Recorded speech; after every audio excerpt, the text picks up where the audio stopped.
powerful episode of Mind Over Masculinity. I'm your host Avik, and today we are diving into one of the most essential conversation about the men need to hear, which is how to stop shrinking, start showing up authentically, and also break free from the self-limiting beliefs that keep us small. Yeah. So, for this, I have a lovely guest with us today, dear listeners. My guest today is the incredible John Fairclough. Welcome to the show, John. Thank you for having me. Amazing. So, dear listeners, before we delve deep into the discussion today, I'll quickly love to introduce you with John.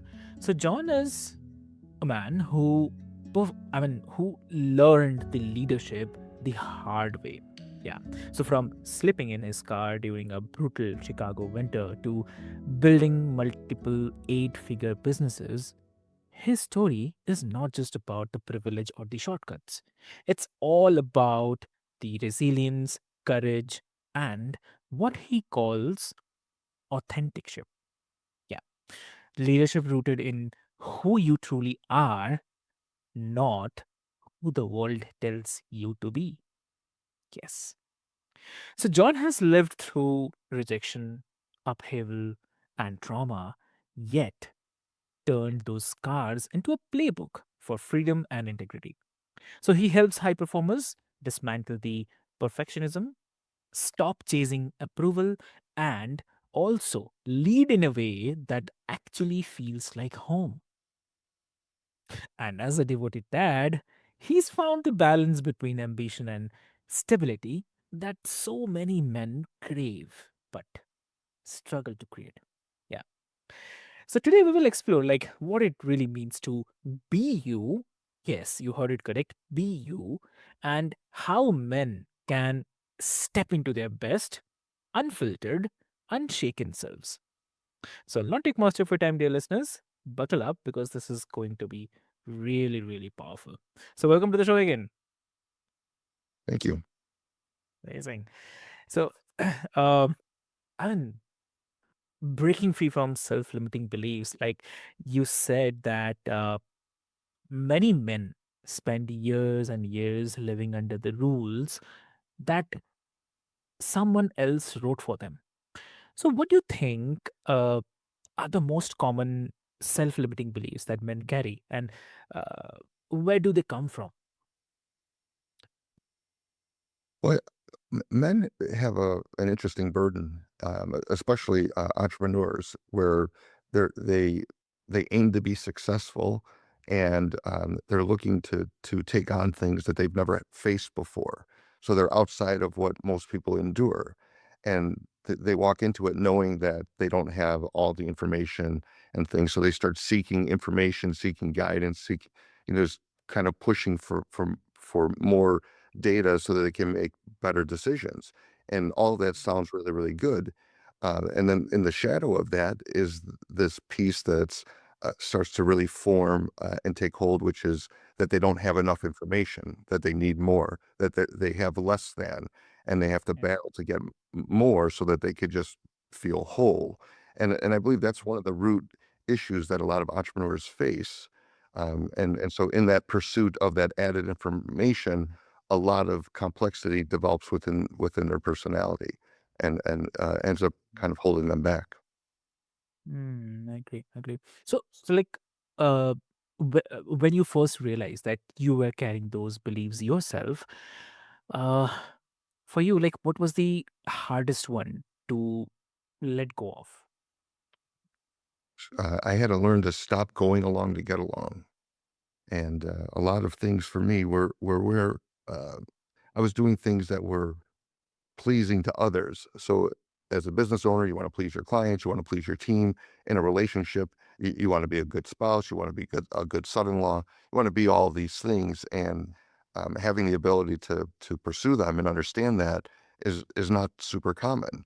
And so in my pursuit of being a great son-in-law, a great husband, a great father, a great business man, in pursuit of those things, I started to lose who I was, and I was becoming these things for other people, and I started slipping away from being myself. It developed into that became a lot of my personality, was accommodating others, and forgetting that I matter too. And so I could summarize it into that quick statement that um, I needed to stop going along to get along. Now, Yep. sometimes we go along and it's good and healthy, right? When we do it out of Mhm. love, when we realize that, hey, if I can endure this because I love this person or whatever the Mhm. case may be, but it's not redefining it that what matters is that they're happy or whatever the case is, and that I'm paying the price for that. And so that was the nuance that I really needed to confront. Right. Mm. Agree. Agree. So, um, okay. So I have to say that this is really, really powerful. Like I think, a lot of our listeners will recognize themselves and what you just shared. Like because those inner scripts we uh kind of never question until until we hit that point, that breaking point. So that's definitely. And you have been very open about sleeping in your car through a Chicago winter. So, uh, if you can share, like, how did that uh, crucible shape your understanding of resilience and also about the leadership as well? Well, I did it because I no longer wanted to feel so dependent on others, right? So that was the big issue, facing rejection and things on where I could live was tough, and so I believe that these difficult situations that we face are really important. So much effort is put into avoiding difficult situations when I believe that we'd do people a big service if we help them develop the range to get to those places. So so I'm not unhappy that I had to live in a car. I'm grateful that I did, because through that experience, I really met myself, and I met that resilient John that could take on any challenge no matter what. And that resilient John Mm. became a stronger friend for others, a stronger parent for later years, a better business partner. So there's a lot of good that came from that difficulty. So I just want to point out that I'm not afraid of the battles that I face. I want to embrace them, not avoid them.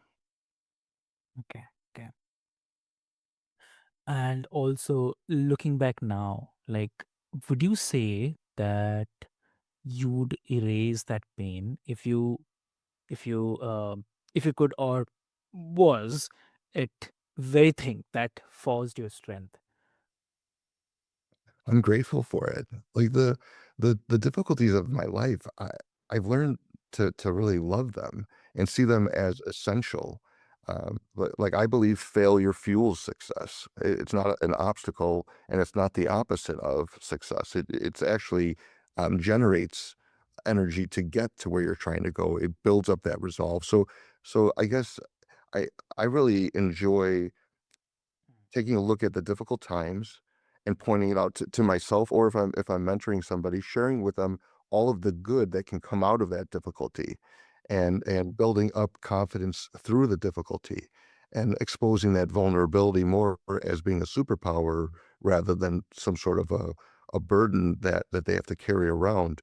And Yeah. we're people, and we all have a story. And the more we get to learn about someone else's story, the more empathy we can have towards them, the more appreciation for them. So I believe that people are better off with more of their story being shared with the right folks. I mean, people can definitely take advantage of that. So be prudent in who you share it with. But I I I am grateful for the hard times. So Yeah. Mm. Okay. Okay. So, I really love that perspective because it shows the scars are not something to hide. They're actually the uh, blueprint for men we become. So lovely. And if we talk about the authentic ship and about the traditional leadership also. So, you coined the term authentic ship, which so if you can share, like, how does it differ from the kind of leadership that most men are taught to aspire to? I love the way you pose that. We're taught that a leader um, has to do things to get more people to follow them. right? So to grow your company, to grow your number of clients, to grow all these different things, it's around growth rather Yeah. than pushing for purity. And so, like, why would you want to lead people that you shouldn't lead, or why would you want to date someone that doesn't want to date you? So when the leader is changing their behavior to satisfy their followers, and satisfy them, meaning changing off of their position just so that they look or appear to be more appealing. That's where I believe that a leader crosses the line into manipulation, right? So they're manipulating their behavior so that these other people do things that they want them to do. And I believe that that's Mhm. dangerous. And so I would rather try to push to be more authentically myself, and then people be drawn to that authentic self. And then people would give me grace for those times when I'm outside of myself, and I'm able to operate more freely rather than being overly concerned with the outcome of all of my decisions. And so I prefer to look at the journey rather than the outcome, and I will be more at peace and I will not be anxious if I'm making decisions that align with my definition of a good man. And so Mhm. that's what my push is like. What is your definition of a good man? And then line up the most important decisions to your life to that, and you'll be able to defend them. I did this because of this other item that's very important to me, rather than for the influence over followers. Exactly. Exactly. So, for someone who is listening, who feels trapped in that old model of kind of control and approval chasing, what do you suggest? Like, what's the first step towards the authentic shift? Well, I actually wrote about this, and where you create like your own personal manifesto, and like really to articulate your core identity. And so I would just encourage somebody to just write down your core values, which is really write down the things that you really can't stand about the way people behave, and then just what's the opposite of that, and those things are really important to you. And then if you're spiritual, what scripture or what philosophies really align, really speak to you, and then add to that something very, very beautiful around. Uh, Write down a couple of paragraphs to describe a person that you admire. And if we just took those three simple things, my way of doing it is more complicated, but just if we just did those three simple things and wrote it down, you'd be able to articulate some common themes around what your definition of a good man is. And just for to share, w- if I only could write one sentence for my definition of a good man, it's that he's honorable. And so, an honorable man to me handles his responsibilities well. He does things that are imitatable, like his behavior is imitatable. He takes care of other people. He's a strong forgiver. See, when we forgive a person, we're basically telling them that they are worth more than the offense or offensive item that they did or caused us, right? And so when you hear that you're more important than that mistake, it gives you this feeling of value, and that dignity should never be taken away from a person. And so I would just encourage folks to just put together your definition of a good person, and try to get as many of your decisions to line up with that. And that, if you did that as step one, you'd see a lot of really good things happen as far as the emotional Mhm. burdens that you carry around. Yeah. Yeah. Got it. Lovely. So, um, amazing, amazing. And I'd say that's really a game changer because it's less about becoming something else and more about like coming home to who you already are. So that's amazing. Yeah. Yeah. So when we talk about the success, it's a very the success is the word is something which is really really popular. And when I talk about your you have built multiple eight-figure businesses, uh, but not by following the traditional playbook. So how do you define success today, like compared to when you first started? For me, it's through the development of my team, through the development of people. And so I really love that. So if I sold everything and I never had to work again financially, but I wanted to work, That's what I would do. I would create opportunities for people, and then help them achieve those things. I can't do the push-ups for them, Avik. They have to put in the work, but I can create an environment around them that nurtures that success. It's like a plant, right? I can't make the seed grow. The seed is created in a way that it'll grow, but I can try to provide sunlight, provide the appropriate levels of water, nutrients in the soil, and things like that. I can prune it, and so I would spend my time working on those kinds of things where I'm helping somebody develop their skills Mm. and watching them flourish.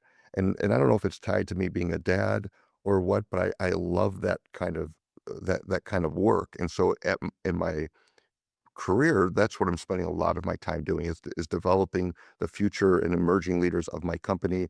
I want to develop the future solutions of my business through the people, and that's what I love to do. Lovely, lovely, great. So, like, and do you think that men sometimes confuse success with the validation, like from the society, which is the biggest one, from parents, partners? What do you have to say?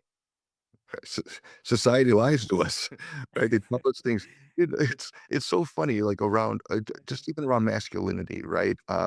Where we're supposed to look strong or Yeah, whatever. These things not are cry. true. Yeah, if you look at it from the standpoint like an entrepreneur, Mm, they're all in, they're successful, let's say in their business, and they're financially successful, their clients are happy, and all of that.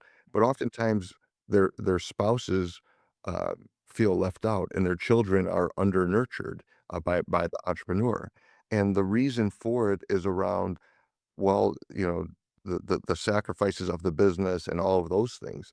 And so if you look at it from society at large, they might look at that and say, "Wow, this guy's wildly successful." But if you looked at it as a family therapist, you might say not so much. And if you look at it as that child that's kind of going through that, they're probably missing a lot of validation, affirmation, and feeling like they matter. And so, which lens are we looking at it? The broad lens of hey, financial success that's simple, or can we dive into something a little bit more deep? And I believe that that mm, personal dive that says, you're to your wife, you're saying she's going to be the most special woman in the world. That's why she's your wife, right? And mm, if you don't treat her like that, then that's a real problem. And those children that you're blessed with, if you don't treat them like they're extremely special and that they matter, who's going to do that? And so when we look at building confidence in someone to help them live a good life, a peaceful life, it really does come down to that. And so these definitions that society puts on people, it's like they're lies. We we should start at the people closest to you. How do the people closest to you feel? And then we could build outward from there. Like, how do you feel about you? How do the people closest to you feel about you, rather than these super outside outside of their home uh, burdens? exactly, exactly. Yep, yep. So, um, okay, and also like the word perfectionism can be kind of silent killer for men. Maybe I'm wrong, but it looks like ambition, but it's often fear in disguise. So, uh, according to you, like how did you dismantle the perfectionism in your own life? Well, the great thing is I was never told I was good enough. It was the opposite. So I worked hard to try to get ahead.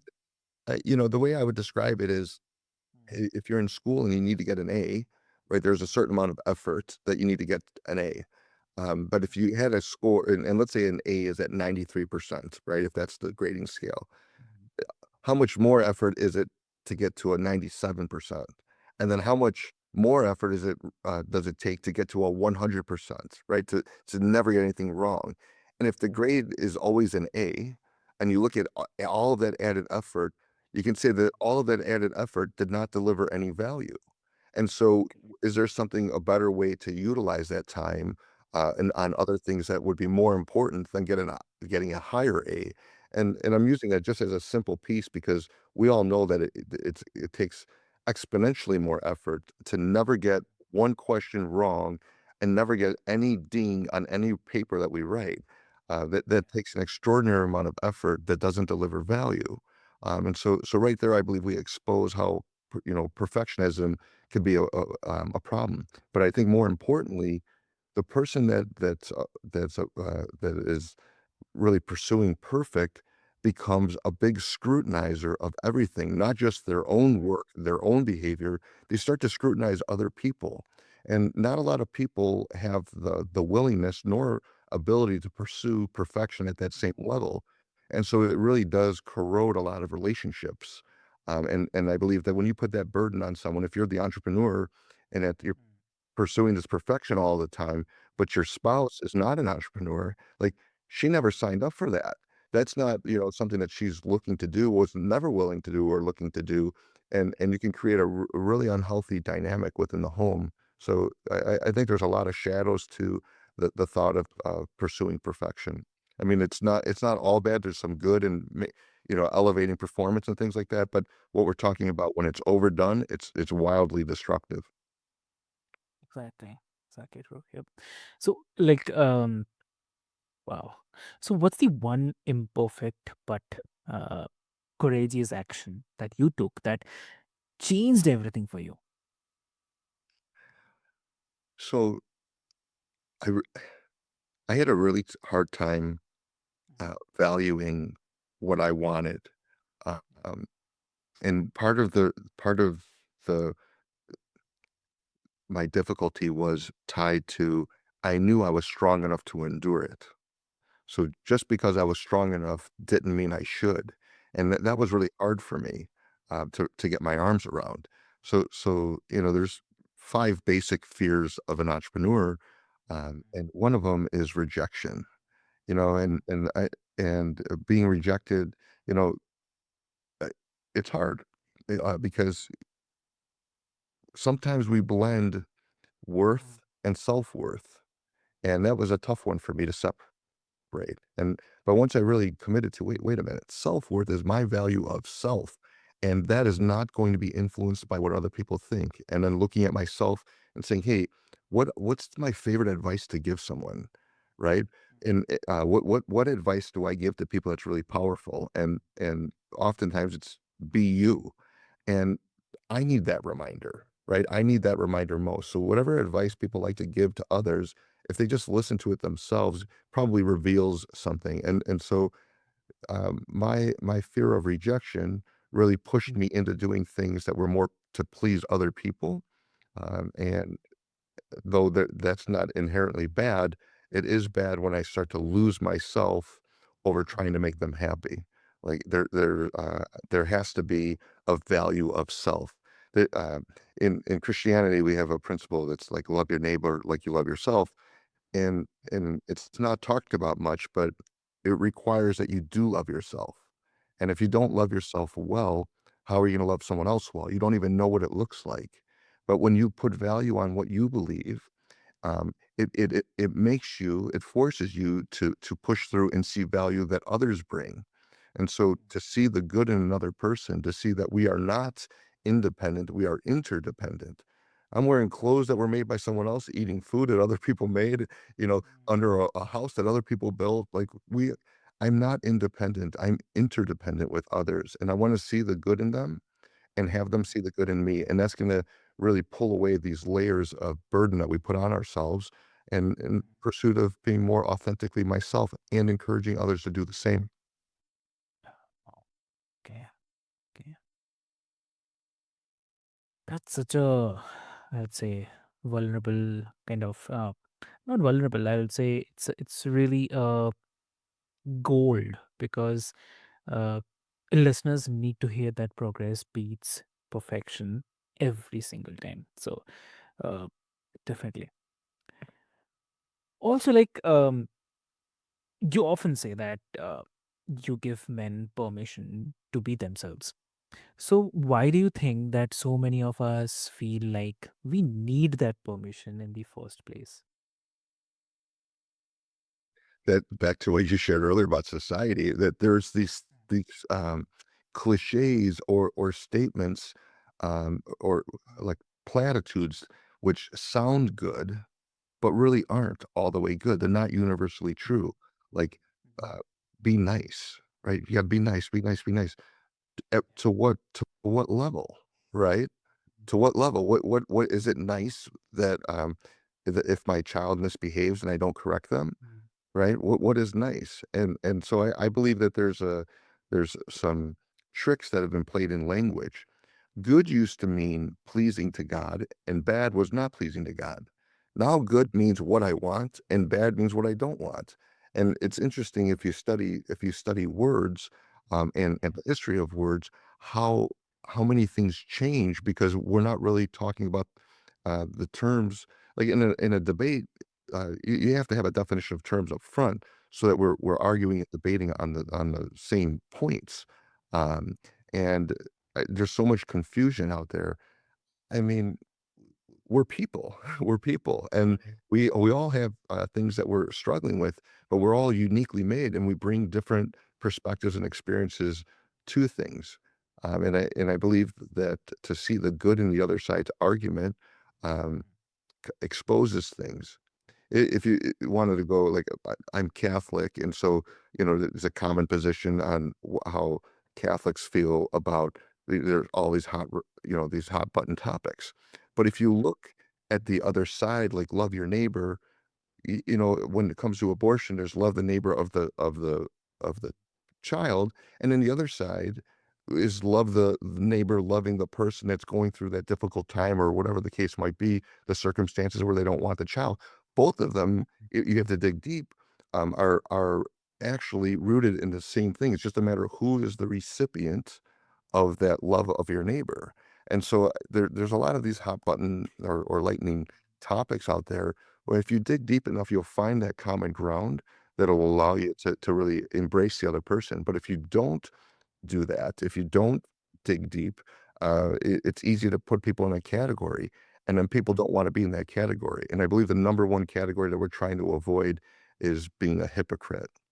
And I believe that's why we face a lot of these struggles where why is the man doing things that sound good for society or whatever? If a good man is defined by all these things that are independent of what I believe, but what others Mhm. think, if I have that, then I'm going to feel pressure to do things or say things that don't align with who I am because it might make me look less, not exactly what I presented myself as. And that's a hypocrite. And we avoid being a hypocrite with all of our might, or a lot of us do. Wow. So, like, what will you say? Like, one simple practice that you would recommend everyone, especially men, to reconnect with who they truly are on a daily basis. Well, I would go back to that same piece around reminding yourself of what your definition of a good man is. And whatever that is, that's your definition. Like, what's a great spouse? Well, as much as I'd like to define that, I can only I can't define what a great husband is, right? I can only be the best husband I know how to be. But it's the spouse that gets to define what's a great husband for them. And so understanding that other people have the ability to have their own definition of a good person and that I have my ability to do mine, I would encourage someone to identify like who or what is your definition of a good person and then make as many of your decisions align with it. And it's going to require forgiving yourself as well as others, which is great because there's a lot of great frameworks on how forgiveness works. So that's what I would do. And then just basically the words I would remind that person of you wanted one thing, you are enough. I would just keep saying you are enough. Mhm. Exactly, exactly.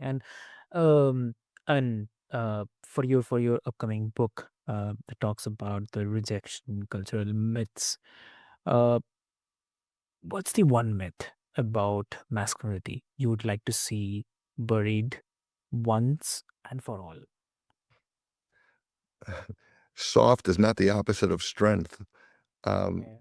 if a man is let's just take on that warrior. The warrior, um, of course, they need to be armed, but really the warrior needs to be prepared. and they need to be prepared to endure whatever they encounter. And so I just believe that helping men develop range rather than isolation, right? Don't isolate their skills, but actually help them develop their range of skills to endure whatever situation comes their way, and that gives them confidence, and their confidence and calm in the chaos will create stronger followership from their family and things. So I believe that's a really important item is to prepare the man to with a range and not making things like soft as taboo because it's not. Vulnerabilities connect us. My struggles and sharing my struggles connect people to me in ways that no matter what I say, uh, no matter what flowery words I say would ever do. And my mistakes give other people an opportunity to forgive me, and that tightens the bond. So trying to be perfect, people, we don't believe things that look perfect. We don't trust them. So allowing yourself to be vulnerable, allowing yourself to be wrong, owning up to it, and demonstrating how you behave after a mistake or after a slip up, and demonstrating this is how a strong man goes about this. A strong, mean a strong John, meaning my definition of a good man. That will endear people to me. It might push a bunch of people away, but that's okay. Maybe I'm not supposed to be close to them, but it definitely will align me. And I believe that alignment, where my hands are doing what my mind thinks and my heart feels, when I can get those three to be working in conjunction with one another, I know I'm being me. That's the pursuit of authentic authenticship. Hmm. Okay. Okay. Lovely. That's really amazing. Uh, thank you so much, John, for this conversation. And this is something has been fire, I would say, because uh, I definitely want to thank you for showing us that leadership, resilience, and even the success are not about fitting into someone else's mold, but also about becoming unapologetically yourself. So, for everyone, for all the men who are listening, if you have been chasing approval, perfection, or a definition of the success that doesn't feel like yours, then let this episode be your wake up call. You don't need to prove anything. I mean, you need to be you only, right? So, always remember that freedom begins the moment you stop running for yourself and obviously start leading for your from your truth. So, uh, John, if someone wants to connect with you, what will be the great medium to connect? Thank you for all that, Avik, and I agree with what you shared there. It was really beautiful.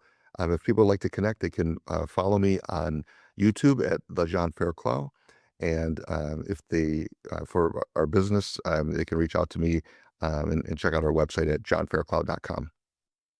Amazing.